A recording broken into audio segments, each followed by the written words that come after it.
আসসালামু আলাইকুম সুপ্রিয় দর্শক, আপনাদের ভালোবাসায় আসলাম এক অসহায় মেয়ের কাছে। আমরা শুনবো তার জীবন কাহিনী। আসসালামু আলাইকুম। ওয়ালাইকুম আসসালাম। হ্যাঁ আপু, কেমন আছো? জি ভাইয়া ভালো আছি। ও যাক, তোমার নামটা আরেকবার বলো। ভাইয়া আমার নাম সাথী। তোমার নাম সাথে। তোমার দেশের বাড়ি কোথায়? আমার দেশের বাড়ি গাইবান্ধা। গাইবান্ধা। তোমার ফ্যামিলিতে কে কে আছেন? ভাই আমার মা মারা গেছেন, বাবা বাবা আর আছে। ভাই। ও আচ্ছা আচ্ছা আচ্ছা। তো আব্বু কি করেন? আমার আব্বু এখন বিয়ে করে অন্য জায়গায় আসছে। ও তাহলে তুমি একদম ইতিম, মাও নাই বাবাও চলে গেল তোমাকে ছেড়ে। জি তাহলে তো খুবই কষ্ট তোমার, না? আচ্ছা, কিভাবে জীবন তেমন করছো? আর তুমি কোথায় আছো এখন? ভাইয়া এখন আমি আপাতত আমার এক বান্ধবীর বাসায় বাসায় আছো? ও আচ্ছা, তুমি এখন কি করছো? এখন বর্তমানে কিছুই করতেছি না। তাহলে তোমার পেটের ভাত কিভাবে হয়? কিছু একটা তো একটা লোকের করতে হবে, হয়তো দর্জি কাজ বা গার্মেন্টস চাকরি বা যে কোনো জব। চাকরি করার জন্য চেষ্টা করতেছি। ও চাকরি খুঁজতেছো? ও আচ্ছা, যাক, এখনো পাওনি। না তো যাই হোক, তোমার ভবিষ্যৎ পরিকল্পনা কি? আর আমাদের ক্যামেরার সামনে কি জন্য আসছো?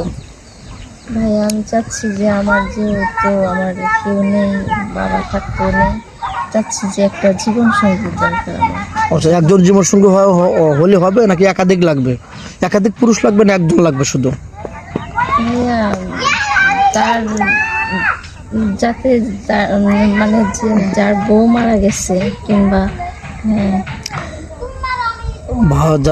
যার বউ মারা গেছে এরকম ব্যক্তি হলে হবে। আমি বলছি যে তোমাকে একাধিক পুরুষ লাগবে, মানে অনেক পুরুষ লাগবে না একজন লাগবে? একজন লাগবে। একজন যথেষ্ট, না? জি অনেক সুন্দর কথা বলছো, কারণ একটা মেয়ের একটা স্বামী হলে যথেষ্ট। জি আর যারা বাজে মেয়ে তাদের অনেকটা লাগে, নাকি? তুমি তো মুসলমান, নামাজ কালাম তো পড়া হয়। জি ভাইয়া আমি মুসলিম। আচ্ছা, কোনো প্রবাসী ভাই যদি তোমাকে বিয়ে সাথে করে বাইরে নিয়ে যেতে চাই, তুমি যাবে তো?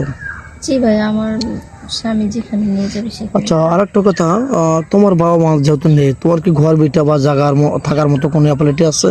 না ভাইয়া আমার ওরকম অ্যাপালিটি, ওরকম জায়গা জমি নেই, না?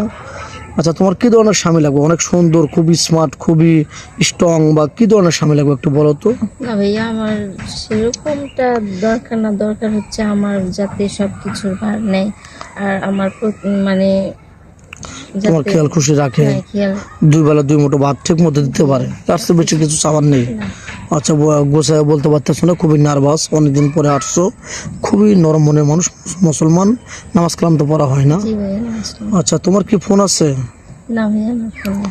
আচ্ছা, মেয়েটার ফোন নেই।